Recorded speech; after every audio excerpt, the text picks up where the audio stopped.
Listen to the All in My Head podcast on Spotify, Apple Music, and wherever you get your podcasts. Please, allow me to show you something.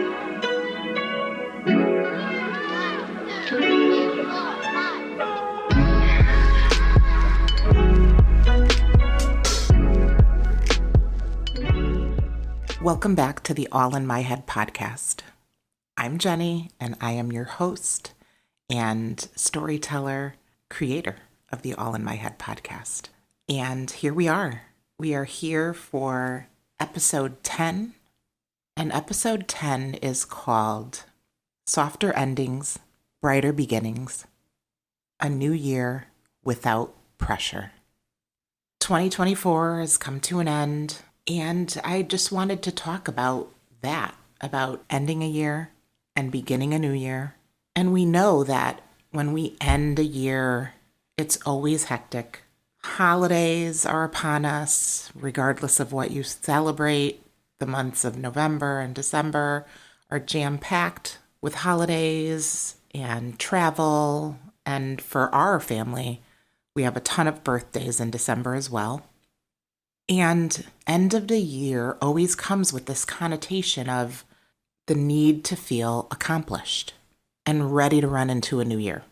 Ready to run into a new year with a huge plan or in a big way.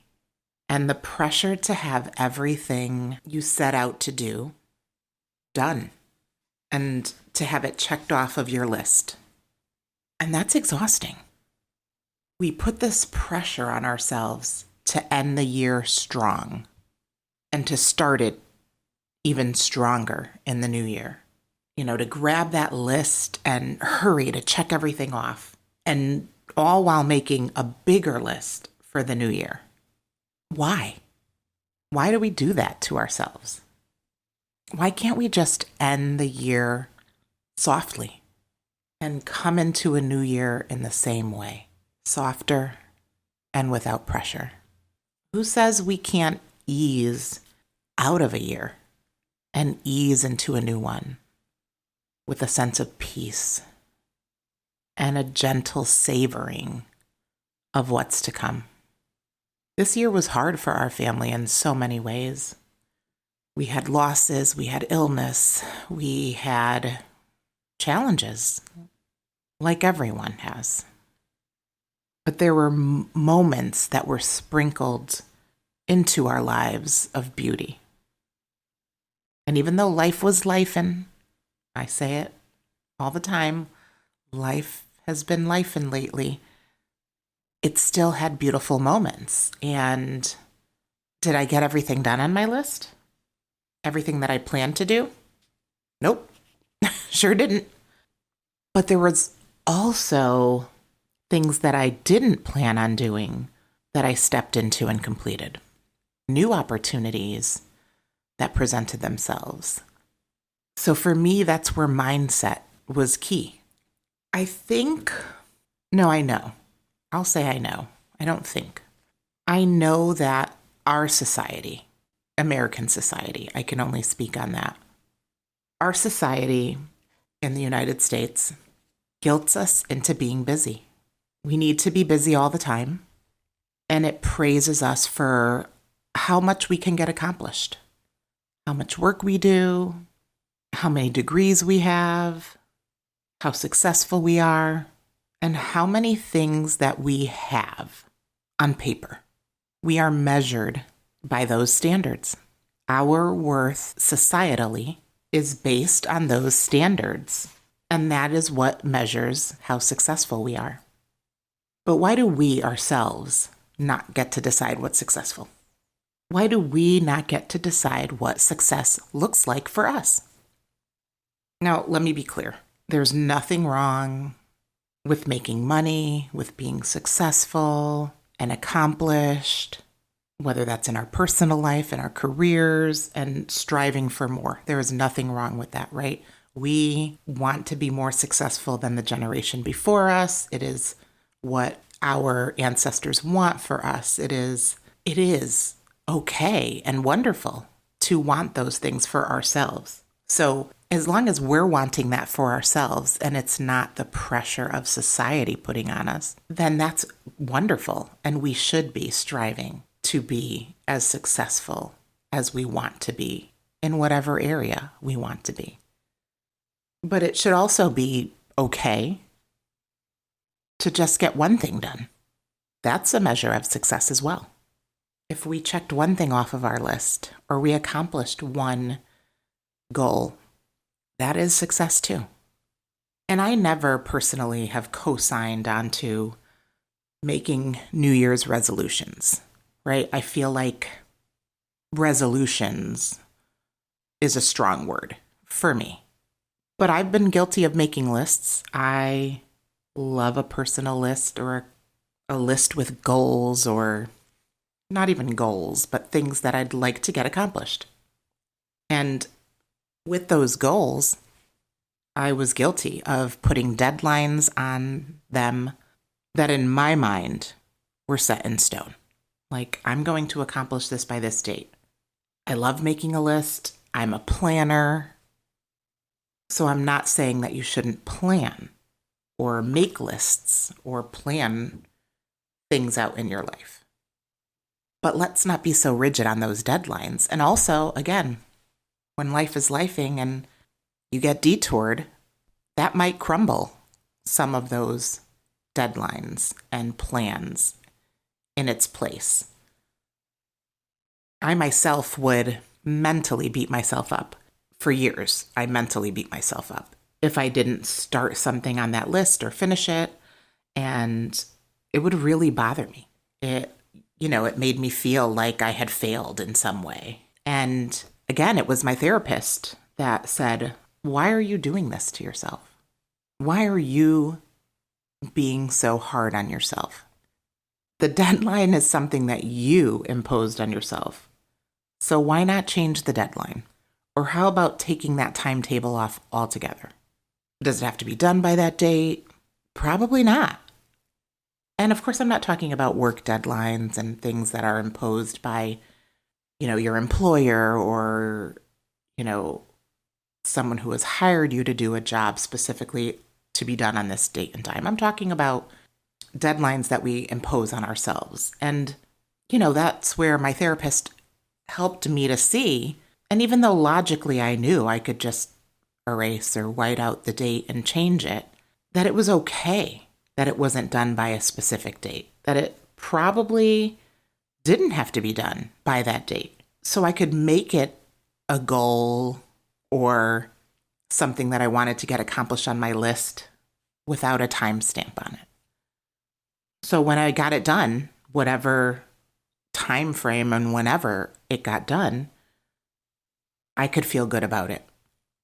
That instead of feeling this sense of doom surrounding it and guilt that I didn't get it done in this time frame, I could feel a sense of calm. And that was so helpful for me, right? The permission to give myself grace. We're so much better at giving others grace. We are, again, as a society, good at giving other people grace, but we're not that good at doing it for ourselves. I made those deadlines, so why couldn't I change it? I could. I could very well change the deadlines, and I did that. And I have to say that I am more productive now because of it. Without those deadlines, whether it be to get my book done or to start a new workout or to edit more of my writing, to whatever it is. And I'm using my examples and you can insert yours there. But whatever it was that I had set these deadlines to, once I took that deadline out, I was so much more productive. I found that for me, it has given me the freedom to flow in and out of my projects and in and out of works I have been writing and not get stuck and feel this pressure to force it being completed, to force creativity. And I found myself, and I was talking with my youngest son about this, and also my other children, we've spoken about this before, and how you kind of get stuck and think, I'm working on this and I've just got to sit there until it's done. And the inability to move on and come back to it later. I definitely think that's for me, I've seen that it's definitely some, ADD and some OCD behaviors. We've talked about that in past episodes, and how, again, I've self-diagnosed myself. So this is not from a professional, but I've seen enough and worked in enough areas, especially in the education system, to recognize a lot of these behaviors. And I know that that was a big part for me, is that sitting down, I needed to finish it and then force this creativity to happen. And that is kind of when the work that I was doing and the things that I was working on were not great. As an artist and a writer, it was liberating to work on my writings and not be under this deadline, this self-imposed deadline. To be able to take my time and work on these projects when my heart was being called to them, and not just force it. And I still have many goals, of when I would like to get these projects completed and out into the world. But forcing it to me is most often self-sabotaging. I know that I'm going to be 52 next month, and that I haven't written my first book yet or put it out into the world yet. It's not that it's not written, or many things aren't in the writing process. But again, who says that that deadline has to be before a specific age? I know that when I feel ready, and that when my work feels finished to me, I will have it out in the world. And something I started this year, actually just a month ago, and we're going into our second month, is my own writers group. A writers club where we get together once a month and help each other through the process. Get that creative expression out to others who have similar artistic hearts and minds and backgrounds. And we help each other navigate that process of getting the book or the song or whatever that work may be written and out into the world. And I feel like that is something that I wouldn't have done prior to this year. And maybe it was something that I thought about way off in the distance, but I never felt like I could make that happen. And so I made that happen. And that wasn't something that was necessarily on my list. And that has helped to give me that freedom of writing without the pressure of a deadline. And I'm hoping that that helps other writers that are part of this group too. So it's, again, stepping into this new year without pressure. I love, personally, as many people do, I know, creating a vision board, or I like to call it more of a prayer or intention board with hopes and dreams. I put Psalms on this board, or Bible verses, uplifting quotes, motivational verses, or words that kind of helped me in the months prior to the new year. And that board for me is filled with things that I would like to manifest in my life, for my family, but it also has gentle reminders to pause, to reflect, to appreciate and savor the small moments. For me, it's healthier to set sweet intentions and to take every moment for the gift that it is. That is truly something this past year in 2024, that I have stepped more greatly into, is that gratitude of that every day is a gift, and to accept every small moment for the gift that it is. whether it's, having a cup of coffee in the morning or watching the sunrise or shooting a friend a text to check in, and that starts a bigger conversation. Every moment that we get is a gift. So that board is also filled with things that I need to remind myself of. And for me, one of my intentions every year is to just be 10% better than I was last year. So 10% more helpful to my family, to my friends, to myself. 10% more focused on my dreams. 10% more graceful in every way, to myself, to others. 10% better at just being a human. Being a human is hard. So if I can be 10% better at that, then I'm happier. 10% better at just being a good person. 10% better at being a good citizen in this world and my community. To share my heart 10% more with the world, which is what this podcast has helped me to do. 10% healthier, mind, body, and soul, emotionally, physically, mentally. To step into faith 10% more and to let life flow and to be in the flow. I don't feel the need to set these big resolutions that may or may not happen. Regardless, they could happen, they might not happen, but I don't want to set these big resolutions that I may not achieve, right? Life is hard enough without our own added pressures. It's not to say that I'm not going to do things and that some of these things might not be big things, but I'm going to let it flow naturally. I'm not going to force it. I'm just going to let it flow naturally. And if it feels good, I'm going to do it and I'm going to step into it. And if it doesn't, I'm going to say no to it, even if it was on my list. And a big thing for me this year has been listening to my ancestors, to learn more about their journeys and to listen more intently to their voices on how to move forward in these next seasons of my life. I said it before and I'll say it again. And I've said it to my children. I sent them what I thought was beautiful. I think they all agreed. A beautiful New Year's message for all of them. We got to spend some beautiful quality time together during the holidays. And, I sent them a message about how we are our ancestors' prayers answered, that they're my prayers answered and their kids are their prayers answered and so on.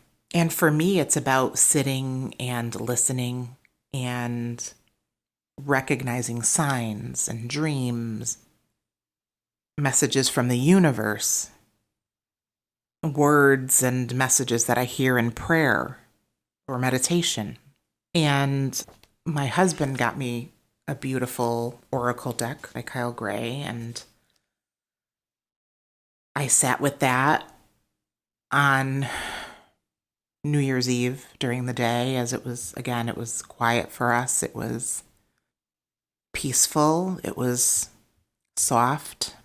And so I took some time to pull from the Angels and Ancestors Oracle deck. And it's so interesting because I have for most of my life chosen a word, sometimes a phrase, for myself and for my family for the new year. Something that guides us and something that usually comes to me in meditation or in prayer or kind of these signs from the universe that's the word or phrase that is going to help guide us through this next year to be our authentic selves. And the word for 2025 that kept coming to me was thrive. And it's so interesting because thrive, by definition, is to prosper and to be fortunate or successful, to grow, to develop, and to flourish. And I truly believe it's our year to thrive. And again, it was interesting because when I sat with these cards and I pulled 3 separate cards it's an Ancestors and Angels card deck, And there's 3 different areas that you're pulling from. And the first card that I pulled was the stag. And the stag is trust and thrive. That is what the stag represents, is to trust and to thrive. And I had said to my kids that it is our year to come alive in our purposes, come alive in our passions, in our careers, in our projects, in whatever lights us up. And that is the message on the card. The card said to come alive and thrive, to stand in your light and glory with grace and majesty, and to trust in all that I have to offer, all my gifts, my strength, my power, and to make the most of it. And that I'm born to lead in these areas and to lead my family. And that just solidified to me that I knew our word was thrive. But also, I pulled 2 additional cards. And the second one was the high priest. And that focuses on intention and creativity, to intend and to create. And it told me how I have the power to change my life, to face my fears, and to align with the light. And I talked a little bit about this in my previous episodes on, how I was told that I was kind of the one who would break these generational curses and cycles. And that was heavy for me. But also with this card, it solidified that as well, that to say that I was the bridge between heaven and earth, and to stand in my power. That power for me was diminished for a very long time. And then lastly, because this is what we're talking about, the third card was the winter card, and it talked about taking care of yourself. And that I need to do everything that I can to be at my best, and to move beyond fears, and to honor rest. That is such a stamp on being able to honor intentions and to honor time and space, and to know that and to believe that this is the year for us all to step into our purposes, to do so more intentionally, to thrive in our careers, to thrive in our personal relationships, in our professional relationships, in our relationships with the higher power, whatever that may be, to thrive in our finances, and to prosper in every area of our life. But to thrive, we also have to honor rest and stillness. We cannot sustain the upward trajectory if we don't take the time to stop and honor sacred rest and recalibration. That is real. Life moves so fast. And if we want to thrive, and we all do, nobody wants to just survive. We want to thrive in every area of our life. Then we need to honor rest, sacred rest, and honor stillness. For me, I took that time at the end of 2024 to land softly and to whisper a sweet goodbye. To whisper a sweet goodbye to people, to things that came and went, to unfinished projects, to look at all the lessons of the year and the losses, and to give myself permission to be okay with not finishing some things, and to find beauty in the things that were and that are unresolved, and to redefine what success looks like for me. 2024 showed me that I am wonderful in every form of who I am. And whether it's okay by everyone else's standards is not my problem. It's my journey, and I control how it looks and feels to me. And I want you to hear that too. You are wonderful in every form and in every step of your journey. Some days success is not getting out of bed, to resting. It looks like resting your body and your mind and nurturing your spiritual, your emotional, your mental health by just being still. Sometimes success is getting up and watering all your plants and taking a walk. And some days success is sitting down and writing 1,600 words in one of your writing projects, baking fresh bread and making a delicious dinner for your husband, getting a workout in, responding to all your emails, editing your book, and grocery shopping. But all of those are examples of success. Success isn't defined on how much you get done. Success is defined by how you feel when whatever it is gets done. And if that's laying in bed and honoring rest and you feel good about it, then your day was a success.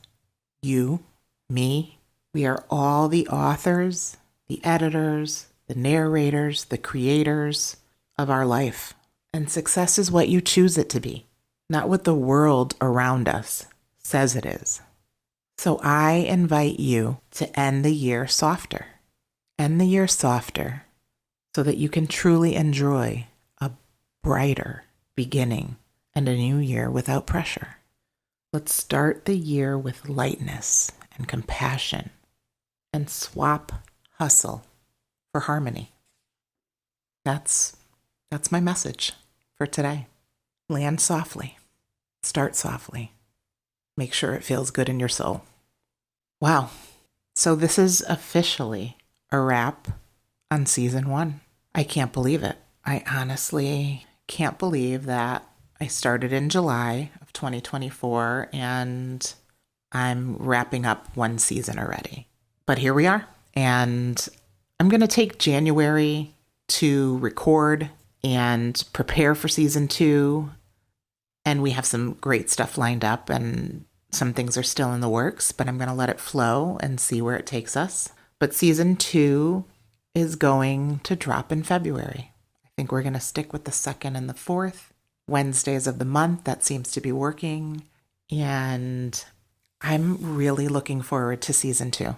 We're going to be discussing some topics surrounding grief, sisterhood, friendships, parenting, breathing practices, and how that can help not only your physical health, but also your mental health, probably even more so your mental health, which in turn helps us in our physical body. We're going to talk about music, forgiveness, and I can confirm that there will be a part 2 of the Marriage Chronicles with hubby. And he might be flipping the script on us and asking me the questions. So if you have any, please drop them in, because that will definitely be happening. Big requests surrounding the Marriage Chronicles Part 2.